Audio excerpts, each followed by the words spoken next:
Hello student, good morning. आज हम लोग एक बीएससी सेकेंड ईयर का सेकेंड पेपर का एक टॉपिक पढ़ते हैं, डिफेंसिबिलिटी, जिसे वेरिएबल भी कहा जाता है। ठीक है, डिफेंसिबिलिटी क्या होता है पहले हम उस पर बात कर लेते हैं। डिफेंसिबिलिटी जो होता है, अगर हम बात करें तो किसी पॉइंट पर किसी कर्व पर खींचा गया यूनिट टेंजेंट है। ठीक है, यूनिट टेंजेंट है आपका। जैसे हम एक ग्राफ के माध्यम से समझाते हैं। जैसे कोई ग्राफ है और वो कंटिन्यूअस है। जैसे ये ग्राफ है, कर्व है, ये ए टू बी में यहाँ पर x इज इक्वल ए है और ये पॉइंट जो है x इज इक्वल आपका b है।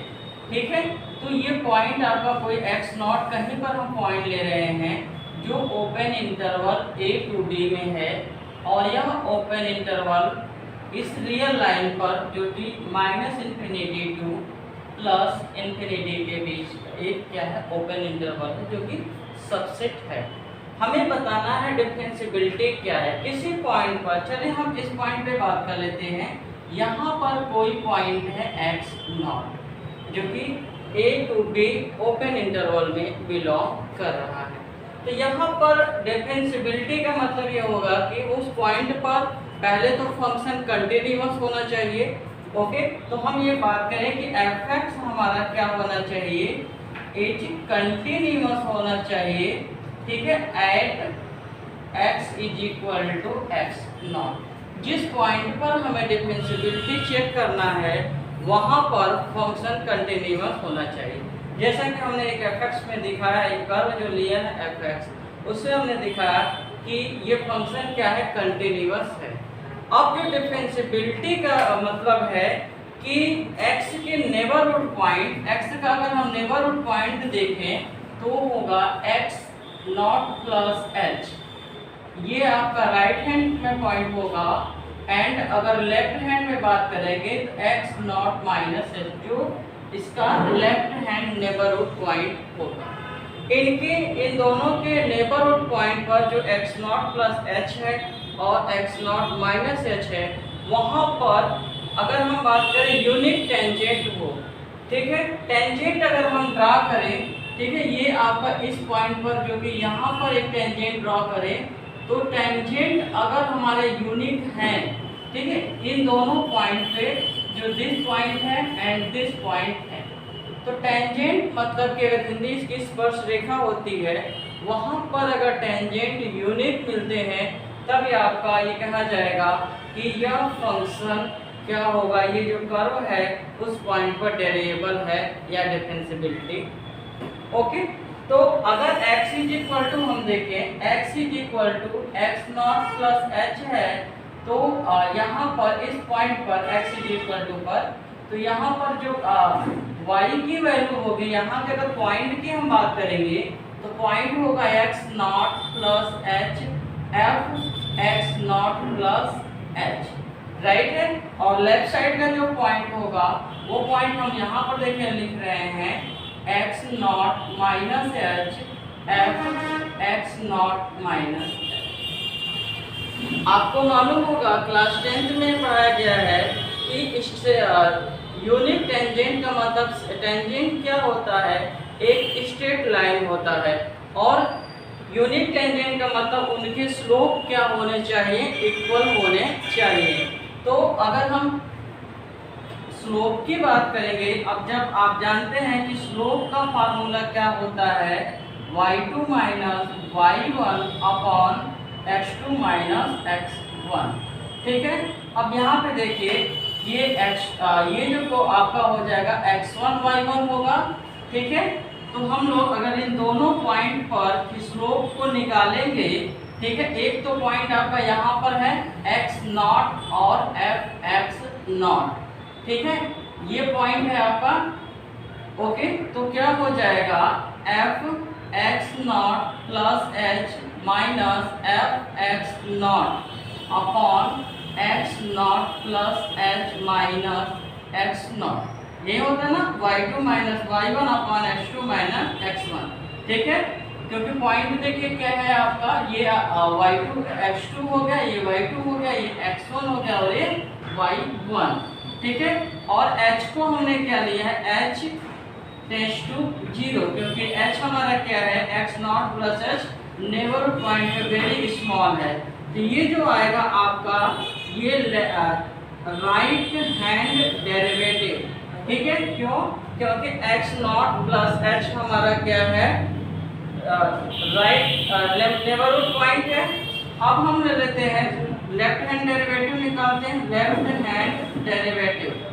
हैंड डेरिवेटिव में क्या होगा, लेफ्ट में जो पॉइंट देखेंगे वो क्या है, x not minus h f x not minus h. Okay, तो यहाँ पर अगर हम नेबरहुड निकालेंगे तो h tends to 0, okay, f y2 क्या हो जाएगा, f x not minus f x not minus h upon x not minus h, right है।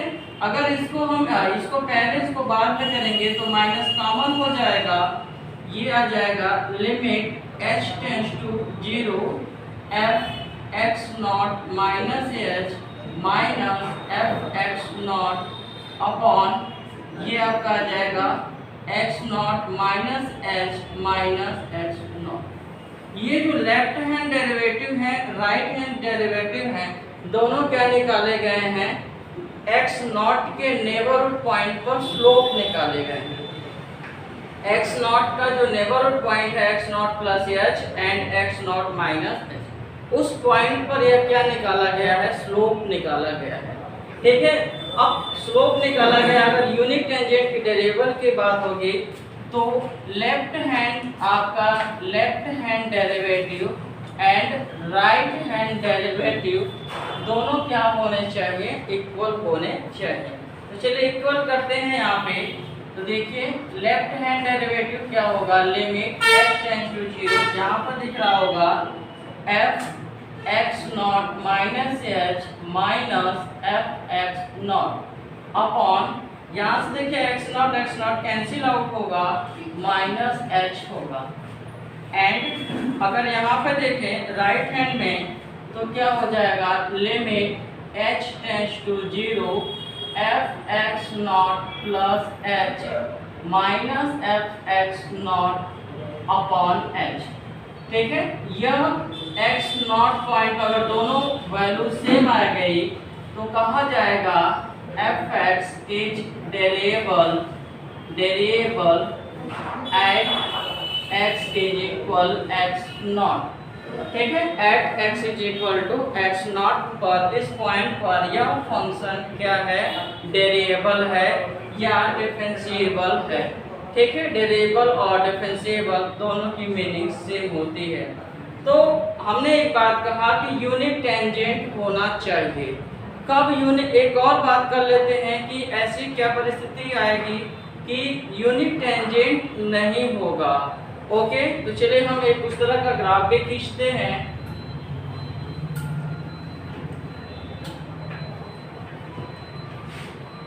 एक फंक्शन लिखते हैं f(x) is equal to mod x। Okay, अगर इस फंक्शन का आपको ग्राफ मालूम होगा तो मॉड x को हम लोग लिखते हैं x for x greater than or equal to 0 and minus x less than or equal 0। जैसे कि आपको जानकारी है, क्लास 12 में आपने इसे पढ़ा होगा, नहीं पढ़े होंगे तब भी देखिए। y is equal to x क्या है, एक स्ट्रेट लाइन है। अब एक स्ट्रेट लाइन है जो ओरिजिन से पास कर रहा है, ओके। और यहाँ पर एक y is equal to minus x, एक ये लाइन है, ठीक। क्लास 10th में आपने पढ़ा था y is equal to mx plus c। तो यहाँ पर दो स्ट्रेट लाइन है, एक है y is equal to x, ये straight line x greater than or equal to 0 के लिए है, and y is equal to minus x और एक x less than or equal to 0। अगर आप इसके स्लोप की बात करेंगे, इस स्ट्रेट लाइन का स्लोप बात करेंगे m1, तो इसका स्लोप होगा 1, ओके। और इस स्ट्रेट लाइन की बात करेंगे तो इसका अगर हम स्लोप बताएं तो इसका स्लोप होगा -1, ओके। तो अगर आप देखें कि नेबरहुड पॉइंट ऑफ जीरो, ठीक है, NBD of x is equal to zero, तो जीरो प्लस आपका होगा एंड जीरो माइनस होगा। इट मीन्स जीरो प्लस और जीरो माइनस। तो जीरो माइनस के लिए अगर आप देखेंगे तो स्लोप कितना हो जाएगा, -1 हो जाएगा। एंड जीरो प्लस पे मतलब जीरो से ग्रेटर पे आपका स्लोप कितना हो जाएगा, 1 हो जाएगा। तो ये दोनों क्वांटिटी तो आपस में इक्वल नहीं है, -1 और +1 दोनों इक्वल नहीं है। तो इस परिस्थिति में आप देखें कि यह जो फंक्शन है, ये जो फंक्शन है f(x) is equal to mod x is not variable, इसको हम लोग यह वेरिएबल नहीं कहेंगे at x is equal to, at x is equal to 0 पर यह वेरिएबल नहीं है, अदरवाइज ये सब जगह वेरिएबल है। इसको यह भी कह सकते हैं कि f(x) is variable, f(x) is variable except variable everywhere लिख सकते हैं, एवरीवेयर, एवरीवेयर, एवरीवेयर मतलब -∞ टू +∞, एक्सेप्ट, ठीक है, okay, except x is equal to 0। x is equal to 0 को छोड़ दे अगर, तो उस पॉइंट को छोड़ दे, वहां के अलावा सभी पॉइंट पर यह फंक्शन वेरिएबल। और एक चीज और आपको बता दें कि किसी भी पॉइंट पर अगर कोई फंक्शन वेरिएबल नहीं है, इट मीन्स उस पॉइंट पर क्या होगा, कंटिन्यूअस है लेकिन वेरिएबल नहीं है, तो इसका मतलब वहां पे कॉर्नर क्रिएट हो रहा है। तो आप देखिए अगर ये पॉइंट, इस पॉइंट पर, तो ये पॉइंट आपका क्या होगा, कॉर्नर बनेगा। At x is equal to 0 पर ये ग्राफ जब आप देखें कि यहाँ से ये नीचे की तरफ आ रहा था और यहाँ पर x इज इक्वल टू 0 पर यह तुरंत बेंड होकर ऊपर जाने लगा, क्योंकि मॉड है, मॉड की वैल्यू क्या होती है, पॉजिटिव होती है, ठीक है। मॉड में क्या पॉजिटिव लेगा तो ये वैल्यू यहाँ से मुड़कर ऊपर जाने लगेगी।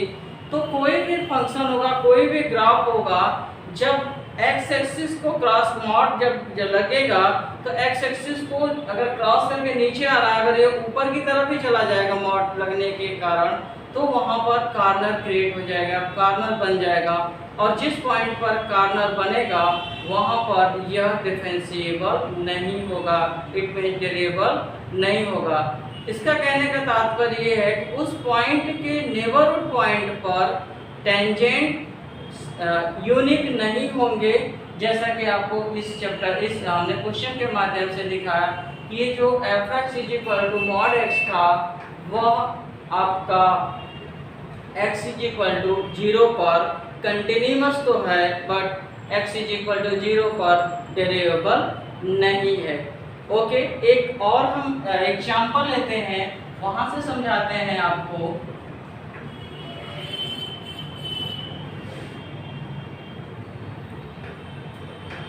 f(x) is equal sin x, एक हम एग्जांपल लेते हैं। sin x को अगर आप देखें ग्राफ बताएं तो sin x का ग्राफ कुछ इस तरह का होता है। ओके, तो इस ग्राफ को देखिए, -1 to 1 ये वैल्यू बनती है, ठीक है। इस sin x का अगर हम डोमेन की बात करेंगे तो इसका डोमेन -∞ टू +∞ होता है, और इसके रेंज की बात करें -1 to 1 होता है। तो sin x आपका क्या है, अब इसमें ग्राफ को देखें तो इस ग्राफ में कहीं भी आपका कॉर्नर नहीं बनता, बिल्कुल स्मूथली ये ग्राफ इस तरह से बेंड होती हुई जाती है। तो ये जो आप देख रहे हैं function f(x) is equal sin x is, ये क्या होगा, कंटिन्यूअस हो जाएगा एज वेल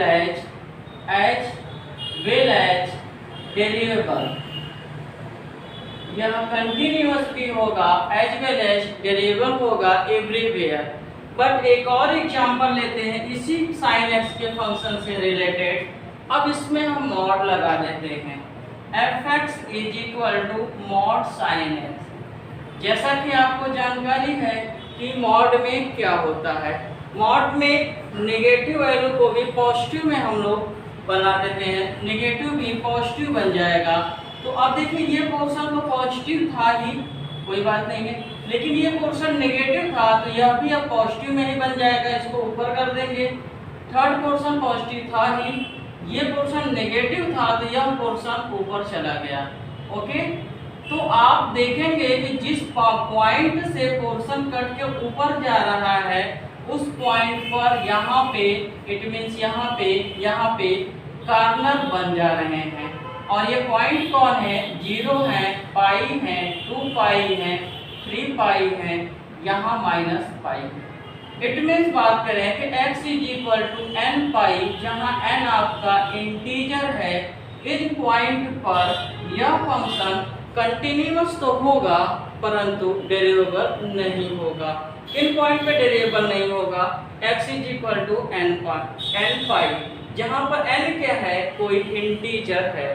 ठीक है, तो इन पॉइंट पर अगर हम इसे लिखें तो देखिए क्या लिखते हैं, fx is equal mod sine x is continuous everywhere, continuous everywhere, वह एवरीवेयर कंटिन्यूअस है बट नॉट डेरिवेबल, यह डेरिवेबल नहीं है। कहाँ का नहीं है, वहाँ लिख देते हैं, but not derivable at x is equal to n pi, n is equal n belongs to integer.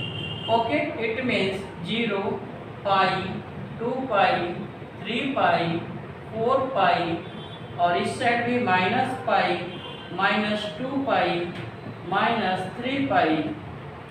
इन सभी इनफाइनाइट पॉइंट पे, क्योंकि रियल नंबर में देखें तो इनफाइनाइट इंटीजर पॉइंट होंगे, तो सभी इंटीजर पॉइंट जो सभी आप देख रहे हैं एन आपका इंटीजर है, 0 पाई, 2 पाई, इन सभी इनफाइनाइट पॉइंट्स पर fx इज इक्वल टू ये जो मॉड साइन x है यह डेरिवेबल नहीं होगा। ओके, तो ये कुछ क्वेश्चन थे आप जो ने देखा कि जो कंटिन्यूअस एंड डेरिवेबल से रिलेटेड थे। ओके, इसी तरह के और भी क्वेश्चन आपके पास रहेंगे। आप प्ले स्टोर से डीडीबी ट्यूटोरियल का एक एप्लीकेशन डाउनलोड कर लेंगे और इस चैप्टर से संबंधित बहुत सारे क्वेश्चन वहां पे आपको मिल जाएंगे। ओके, तो नेक्स्ट क्लास में हम लोग मिलते हैं और दूसरे टॉपिक के साथ। ओके, धन्यवाद।